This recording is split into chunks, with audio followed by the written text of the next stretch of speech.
Hi Earth Angels! Kamusta? Welcome back to Pinay Angel Tarot. This reading is a love message for any zodiac sign. Tingnan natin ang energies connected sa'yo sa love life mo. Aalamin natin ang intensyon ng person mo. So, kamusta kayo guys? Comment present para alam kong nanonood kayo. Ready ko lang yung mga cards nyo. Okay. So, ano nga ba ang intensyon ng person mo?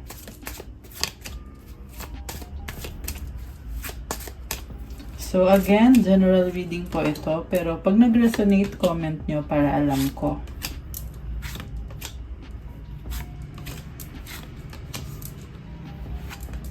Ayan. So, overall energy. Wait, bago pala yan. Tingnan natin dito. Meron kayong bond, admire, honor. So, a love bond grows stronger over time. It's time to think of everything that you admire in your partner. Honor your loved one and you will notice your relationship becoming stronger. So, ayan guys, malalim tong connection na to. Actually, lalong lumalalim habang tumatagal. May bond kayo, gusto nyo isa't isa, attracted kayo sa isa't isa. And siguro kailangan ipakita yung pagpapahalaga sa isa't isa. Kasi you will get stronger sa relationship ninyo. Kasi andun na yung attraction eh. Ayan. Gusto nyo isa't isa. So panahon na ngayon para maging mas strong yung connection ninyo ng taong to. Posible merong problem, nagkakaroon ng pagsubok. Kaya sinasabi dito na kailangan i-honor nyo yung person nyo at yung relationship nyo ay magkakaroon ng pagbabago, magiging strong. And then, may romance. Cupid's arrow strikes. Oh, so nice. Let there be closeness between you but always give each other space. Love never claims. It simply allows and gives. So far, very positive yung mga messages. Kailangan daw bigyan ng space ang isa't isa. Hayaan, bigyan ng panahon para mag-grow. So, this is also about acceptance of the situation and hindi nyo kinokontrol. Nahayaan nyo lang na mangyari kung ano ang dapat mangyari. Wow, very nice to guys. Okay, hindi nyo pinipilit yung sitwasyon. So, tingnan natin from the tarot. Overall energy 3 of Pentacles. This is about learning, partnership, and collaborating. So, nagko-collab kayo nitong person mo. Actually, energy to ng person mo eh. So, mukhang siya yung nakikipag-collaborate or merong pinag-aaralan. And, parang in-enjoy nyo yung connection ng isa't isa. Very practical na energy. So, siguro, 333 angel numbers. Ayan. Oh, number 3 din to. So, ang daming number 3. Ang nafe-feel ko dito, parang pinaplano nyo kung paano nyo ba i-handle itong connection nyo. Kung ano yung pwede nyong ibigay at kung ano din yung pwedeng ibigay ng person mo. So, nag-share kayo sa isa't isa. Kung ano lang yung kaya mo, hindi natin pipilitin. Okay. Ang focus ng person na to is the lovers. Oh my gosh, guys. Very pure ng intention niya. Nakita ko dito, binibigay niya ng buo yung sarili niya sa'yo. So, this is so nice. Definitely, soulmate connection. Mahal niyo isa't isa or twin flame mo to. So, may nakita kong angel na binibless yung connection na to. What crosses this person is 9 of Pentacles. Very independent siya or gusto niyang mag-isa kasi nakafocus sa finances and career. Posible marami ding tagahanga to. Kaya, possible na merong pagsiselos sa inyo. Kasi, parang nag-bloom siya ngayon eh. Or, ayun, marami siyang tagahanga. So, although ikaw naman yung pinili niya, ikaw yung mahal niya, pero lumabas dito, parang mag-isa siya dito eh. So, possible din na conflicted pa siya. Possible din na iniisip pa niya yung ibang options. Ayan. Pero very pure. Ibig sabihin, kaya niyang ibigay sa'yo ng buo yung sarili niya. Okay. Alam mo, nagsa-struggle to kasi dahil nga sa very innocent and very pure siya. So, mabilis din siyang masaktan. Kaya, may na-feel ako na parang iniingatan niya yung puso niya or yung pagmamahal na kaya niyang ibigay sa'yo. Talagang iniingatan niya, ayaw niyang masaktan. Okay. So, what lies below Seven of Swords? May mga tinatago. May secrets. Okay. Tingnan natin mamaya kung ano to. Possible kasi na kulang sa openness. Ayaw niyang sabihin kung anong iniisip niya, kung anong totoong nararamdaman niya. Possible din na may tinatago sa'yo na third party, pero hindi pa sure. Mamaya tingnan natin pag nag-clarify tayo. What lies above is Seven of Pentacles. Nakafocus siya sa work niya. Parang may kulang pa eh. Parang feel niya dito hindi pa sapat yung na-achieve niya in terms of career and finances. Kaya kailangan niya talagang alagaan yung career niya.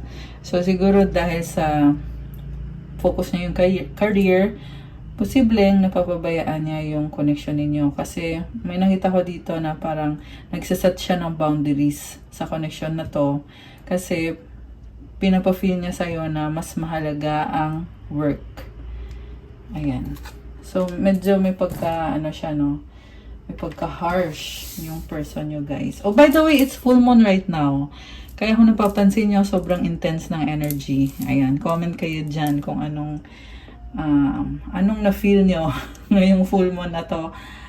At kung anong pinagdadaanan nyo. Ayan, i-share nyo dyan, guys.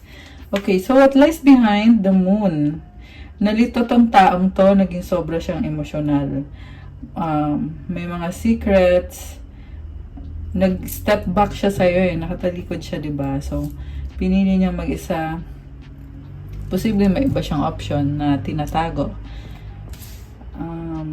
Pero ngayon, guys, parang nagkaroon ng change of heart. Okay. May change of heart siya ngayon. Sa near future, 8 of Wands, there is communication or travel. Pero parang wala pang pupuntahan kung ano talaga. Pero posible maraming mangyayari. Maraming changes, umuusad yung connection. Okay, so mag-clarify tayo. Bakit? Or, hindi. Tingnan natin kung ano tong The Lovers card? Bakit The Lovers yung focus ni person mo? 3 of Cups, The Hanged Woman, 9 of Cups, The Universe. Oh my gosh.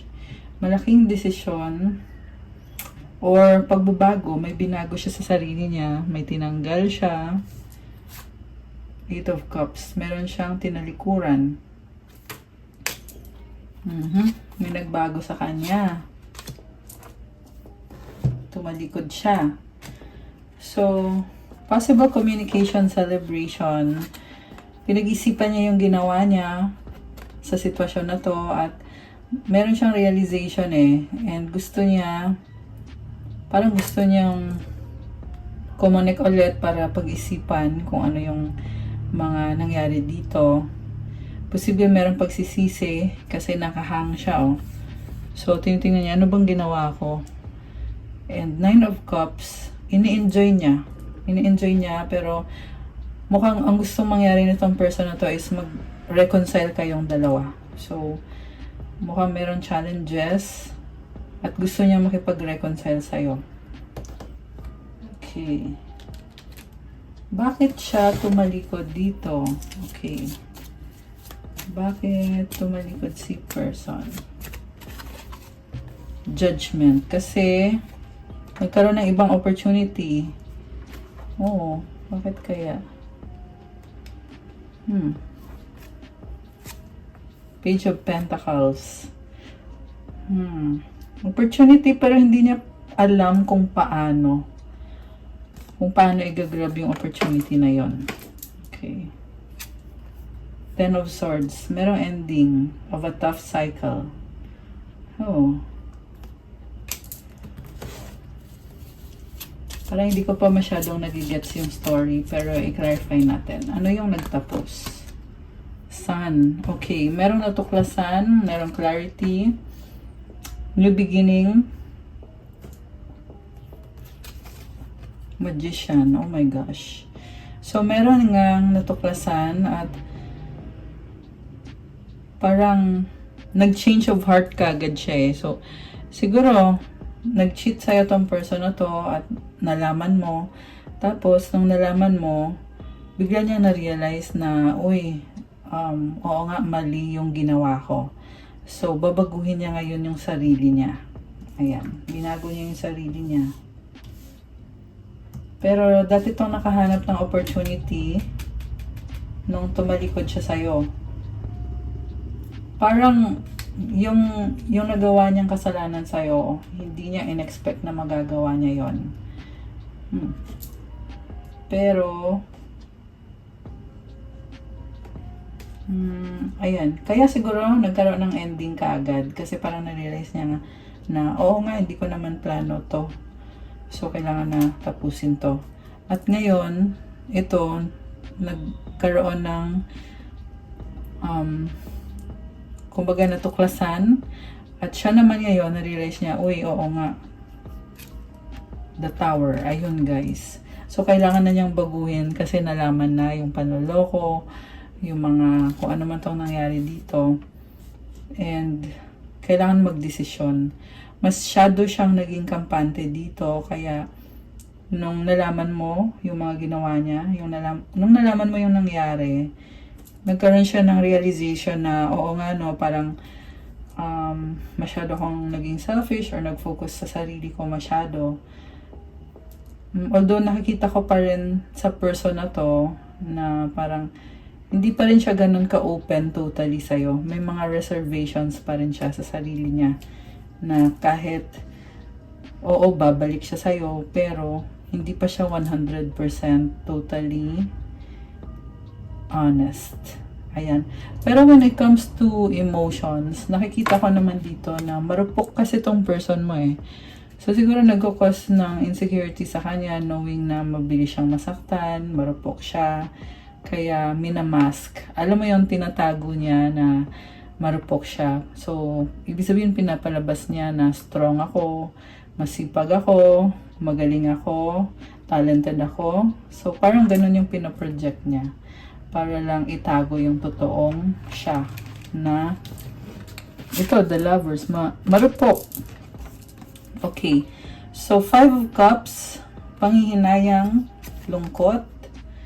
Kasi, 10 of Cups, ikaw yung gusto niya. Oh my gosh. Ang cute nito. So, nanghihinayang siya at iniisip niya na gusto ka niya makasama. Ayan. So, ano naman ngayon ang susunod after ng panghihinayang?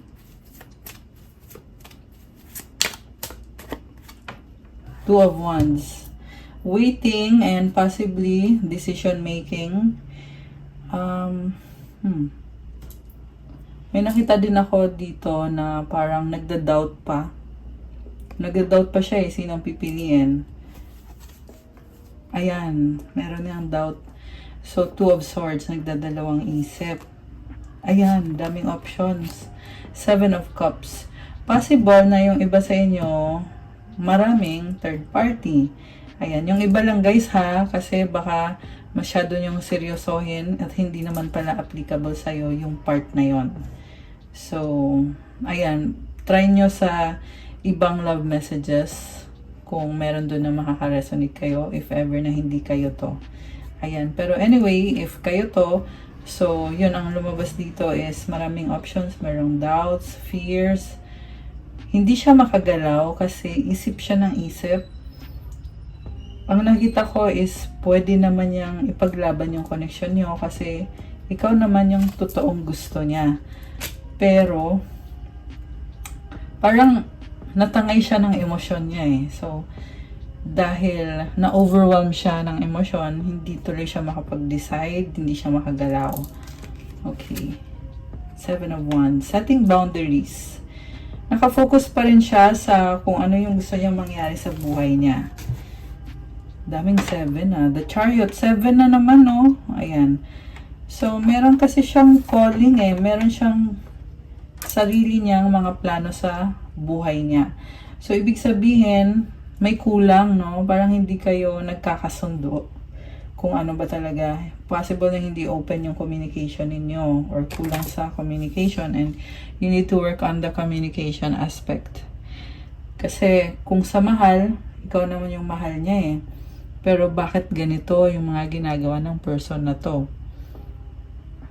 Ngayon, parang tinatry niyang balansehin pero more on, sa sarili pa rin na talaga yung favor. Naka-favor pa rin sa sarili niya. Okay. So, anong tingin niya sa'yo ngayon? Ace of Pentacles, may offer. King of Wands. So, ilalaban mo ulit. Yun yung tingin niya sa'yo. Alam niya na gusto mo pa rin siya. Alam din niya na natatakot kang mag-offer sa kanya. Takot kang i-reject. Takot kang masaktan. 2 of Pentacles. Dadalang isip ka eh. 2 of Cups. So, parang tinatry mong kumonek sa kanya pero napapansin niya sa'yo yung parang hindi ka sure. Gusto mo pero hindi ka sure. May ganon. Nakakaloka. Gusto mo pero hindi ka sure. Mabagal yung movement mo. So, baka naiinip na yung person mo kasi masyadong mabagal. Kasi mukhang meron kang ibang priorities. Practical ka. Stability, focus, work, and career. Money. Yan yung focus mo. And yung pang long term talaga yung iniisip mo. So, mabagal kang mag-take action or makipag-usap.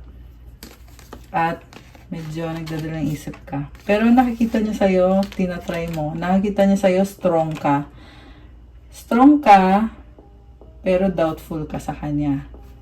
Or doubtful ka sa sarili mo kung anong gagawin mo. 4 of Pentacles, holding on. Ayan, or nag-iingat. Okay, parang nag-iingat ka na, ayaw mo nang masaktan. Okay, so, anong next steps nitong person mo? Next steps ni person. 9 of Wands, posible iba-block ka niya. Knight of Swords, harsh. Pero, deep inside, sobra kang mahal, unconditional love. King of Cups is someone connected sa intuition niya. So, parang inobserbahan ka niya, ano bang ginagawa mo, bakit ka nagkakaganyan. So, may ganon. Inobserbahan ka nitong person na to and possible na iba yung sinasabi niya sa totoong nararamdaman niya. So, ibig sabihin, natatakot siyang sabihin. Parang pinapalabas niya sa'yo na mataas ang pride niya, ego niya. Pero sa loob-loob niya, grabe pala yung emosyon nito, guys. Kasi nasa bottom of the deck tong si King of Cups eh. So, ibig sabihin, subconscious or unconscious energy niya to. Pero yung pinapakita sa'yo is itong matapang at mabilis. So, meron ako nakikitang pag-uusap na mabilis, biglaan. Posible din to guys na magta-travel sa'yo at ipipilit niya yung sarili niya sa'yo. Galit siya. May ganong energy na parang harsh or may galit sa'yo. Pero, sa loob-loob niya, malalim yung nararamdaman niya para sa'yo. Okay. Justice. Setting boundaries, very logical. Baka may kadil kang Libra or air sign, Gemini, Libra, Aquarius. Although this can be any sign, meron ding sign dito ng Cancer, merong Gemini, Ano pa ba? Leo. Ayan, yun yung strongest na sign so far. Okay, grabe ah. So, nagsaset siya ng boundaries. Alam mo, nakita ko dito, paglalaban ka niya, pinagpipilitan niya yung sarili niya sa'yo without telling you directly na gusto niya magkaayos kayo. So, bakit hindi niya masabi? Yan yung tanong eh, kung bakit hindi niya masabi directly na mahal ka niya, hindi niya masabi na okay, I get it. Tinatry ka niyang i-manipulate. Pero bakit ka niya ma-manipulate? Okay. So, Temperance and the Wheel of Fortune. This card is about patience. Mukhang nag-a-adjust siya sa'yo. Tinatry niyang baguhin yung sarili niya. Kung ano yung mga nagawa niyang mali. Nagkakaroon ng changes. Ayan. Guys, grabe. Nakita ko ngayon dito na kahit harsh siya magsalita or masakit siya magsalita, pero ngayon lumalabas dito, may nagbago sa kanya. At this time, gusto niya mag-workout kayo. Parang itatry niya ipakita sa'yo na ganito ako, mabait ako, ganito ako, mabuti akong tao. Kaya niya gagawin yan kasi gusto niya makuha yung loob mo.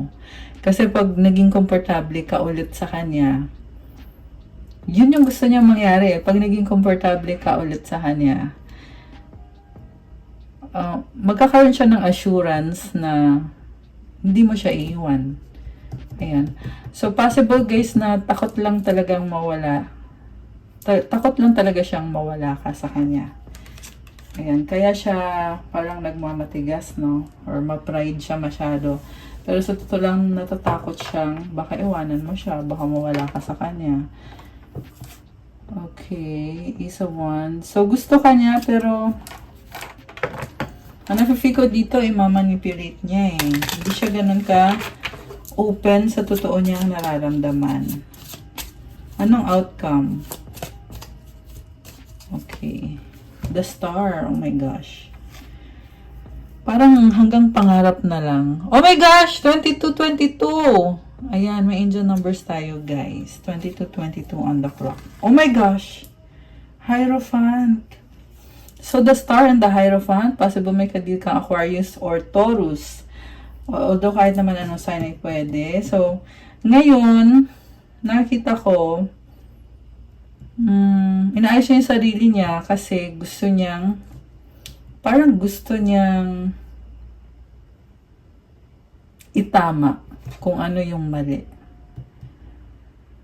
Ayan. So, parang feeling niya kasi pag inayos niya yung sarili niya, kaya din niya ipaglaban yung relationship niyo or yung connection niyo.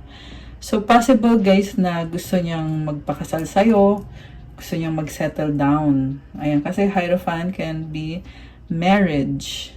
Ayan. Okay, so, Four of Swords and the Death. Oh my gosh. So, may nagbago sa kanya, hurting, healing. May nakita ko dito na, like I said, inayos niya yung sarili niya para mag-workout kayo. At the same time, magkakaroon ng space. Ayan. So, posible matagal kayo hindi mag-uusap. Matagal kayo hindi mag-uusap nito. Mukhang nasaktan kayo pareho dito sa energy na to na merong possible na nagsagutan kayo nito eh. Kasi may nakita akong very harsh at mabilis or biglaan na galit eh. So, nag-clash kayong dalawa. So, ngayon ito nakafocus siya sa trabaho niya para makapag-settle down in the future. Mukhang na-feel dito parang ikaw pa rin naman yung gusto niya makasama sa huli. Pero, merong space para magkaroon ng healing. Mukhang mahaba to guys. Mahaba tong process na to. Process of healing. Ayan, number 4 ulit to. Tatlong 4. Ayan o. So, 4 of Swords. 13 is number 4 din itong Death card. And another 4 of Pentacles. So, nagiging maingat na siya. Parang inisip niya dito, kaysa naman masaktan ako, kaysa naman saktan mo ko, i-isolate ko na lang yung sarili ko. Iiwas na lang ako sa'yo kasi masyadong masakit pag sinaktan mo ko. Ayan. Ito kasi, sinabi ko na to kanina eh. Marupok siya. Ayan. Sorry, nalaglag tuloy. Marupok siya. Takot siyang saktan mo siya. Ayan.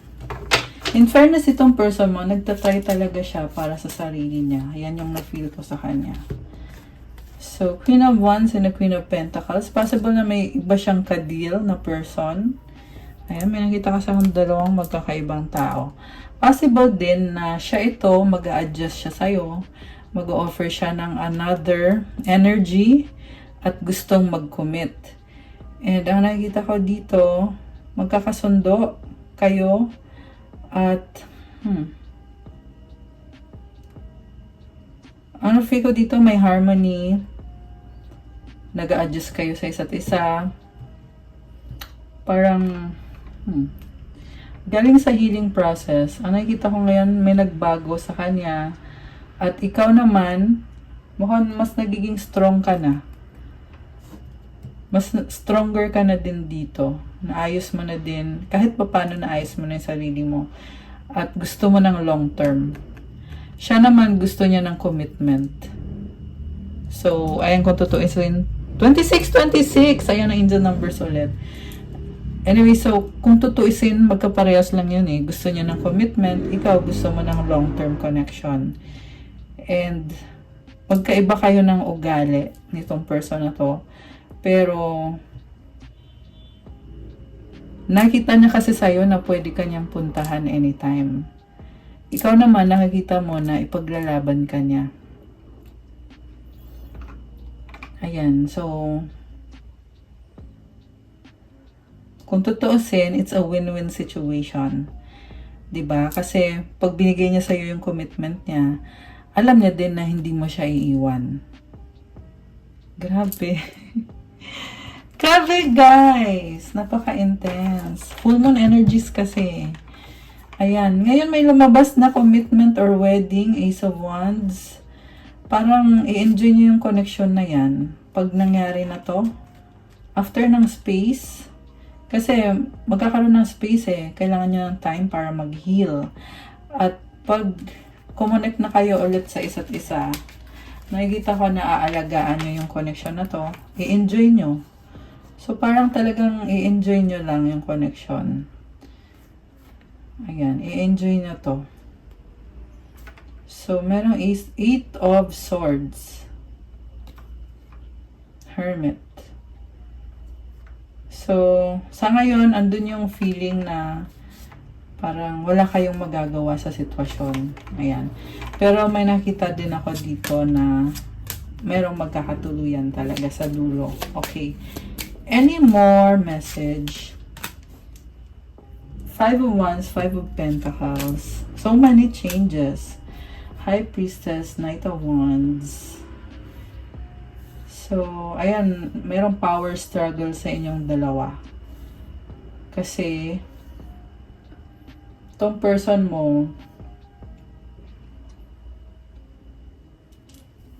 ang dami niyang tinatago sa'yo. Tinatago niya yung doubts niya. Ayan, may mga doubts. Mahal ka niya, pero feeling niya, hindi niya matatanggap kung ano yung mga bagay na nagbago na. Ayan, feeling niya kasi nagbago ka na. So, sabi niya dito, wag na lang, kung ganyan lang din naman ang ibibigay mo sa akin, wag na lang. May ganun eh. Ganun ka niya kamahal. Na parang hindi niya matanggap na nagbago ka, or hindi niya matanggap na may trust issue na dito. King of Pentacles, mag-focus siya ngayon sa finances niya. And itatry niya magkaroon ng balance and harmony sa finances. Ayan. Okay, so we're done. Kukuha ko kayo ngayon ng mga mensahe na gustong sabihin ng person nyo. Tingnan natin. Napaka-intense ng reading. Grabe. Full moon kasi. Okay. Actually, naantok na ako. Okay. My pride or ego took control of me. We are healing and learning with all of this. Oh my gosh. Paka-intense.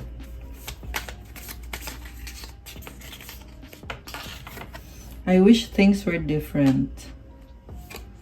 I have something to tell you. You're all I need. Oh my gosh. Grabe. So, ayan, nauna pa kasi yung pride nitong taang to eh. Ma-pride. Let's fix things. Love me. Oh my gosh.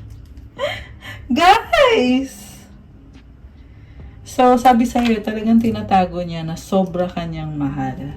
Gusto niya, mahalin mo siya, love me. Gusto niya ayusin niyo yung connection niyo. Parang hinihiling niya sa'yo eh, na magkaayos na kayo. At hinihiling niya sa'yo na para mahalin mo siya.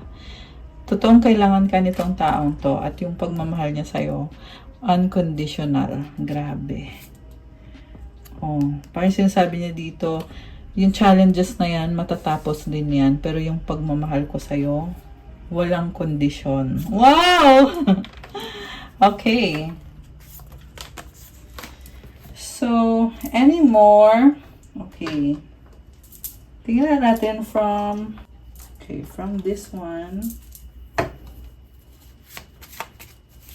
So, tayo ng tatlo. 1, 2, 3.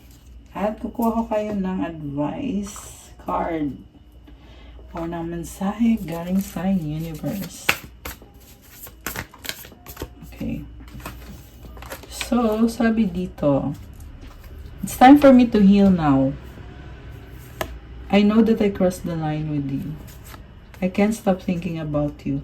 Alam mo, kahit umiiwas siya sa'yo, di ka maalis sa isip niya. So, possible na walang communication. Umiiwas kasi alam niyang nasaktan ka niya. Kaya hindi ka maalis sa isip niya. 32-22. Oh my gosh! 222 angel numbers. Ayan, may mga synchronicities. It's a good sign. So, nagigilty to. Nagigilty to at siya na rin yung umiiwas dahil sa kinakain siya ng guilt niya. And hindi ka maalis sa isip niya. Ayan. So, sa ngayon parang hanging eh. Yung pakiramdam na kailangan niya ng time para mag-heal, para ayusin yung sarili niya, para hindi ka na niya masaktan. Pero, isip ng isip sa'yo na parang feeling niya dito, hindi niya in-expect na mababago mo siya. Ayan, napakalalim. Napakalalim ng mensahe. At ang mensahe para sa'yo galing sa universe is, the more energy and intention I bring to my faith, the more fearless and free I am. Ayan guys, kapag totoong naniniwala ka sa faith, may faith ka sa sarili mo at sa sitwasyon, mas lalo kang nagiging strong, natatanggal yung mga takot mo. Free ka para gawin kung ano man ang gusto mong mangyari sa buhay mo. May freedom ka. So, ibig sabihin, gawin mo kung ano sa tingin mo ay kailangan mong gawin para sa sarili mo, para sa happiness mo. Ganda nito, merong ibon o may mga stars. So, connected to sa pangarap mo. Have faith. Ayan. At i-focus mo daw yung sarili mo, ang yung intention mo, i-focus mo sa kung anong gusto mong i-manifest. At gawin mo kung anong kailangan mong gawin. Huwag kang matakot. Okay guys, that's all I have for you for our love message for tonight. Thank you for watching. I-like nyo na tong video na to. Comment kung nag-resonate ba or kung nagustuhan nyo ba. Kung hindi nag-resonate, okay lang. I-comment nyo pa rin guys para alam ko. In case na nag-resonate at kung kailangan nyo ng more information, you can book a private reading. May bayad po yon kasi ikaw mismo yung i-reading ko. Tingnan nyo na lang po sa description box yung contact details. Message me sa Viber or WhatsApp para mas mabilis. And check out my Instagram account if you want to start your crystals journey. May mga crystals tayo na may kasamang special mantra and prayer to bring out the best energy para sa'yo. Depende kung ano yung intention mo. So, thank you so much, Earth Angels. Have a good day or night. God bless you all. Stay safe. And see you again soon. Love you guys. Bye!